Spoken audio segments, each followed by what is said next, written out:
আমরা স্যারের অনুমতিক্রমে আমাদের যেহেতু এই হযরত শাহ মখদুম রূপসী রহমতুল্লাহের পবিত্র নগরী রাজশাহীতে আমাদের প্রিয় ভাবি যিনি আন্দোলন সংগ্রামে আমরা তিনাকে সাহসী ভূমিকা রাখার জন্য আমাদের চেয়ারম্যানকে সবসময় ছায়ার মতো যিনি রেখেছেন, সেই আমাদের প্রিয় ভাবি ডাক্তার জুবাইদুর রহমানকে আমি শুভেচ্ছামূলক কিছু বলার জন্য আমি অনুরোধ রাখছি।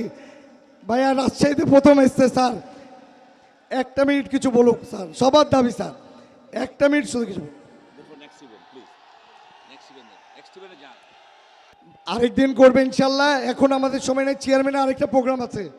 আপনারা এই পর্যায়ে প্রধান অতিথির অনুমতিক্রমে সভাপতির বক্তব্য রাখার জন্য অনুরোধ জানাচ্ছি।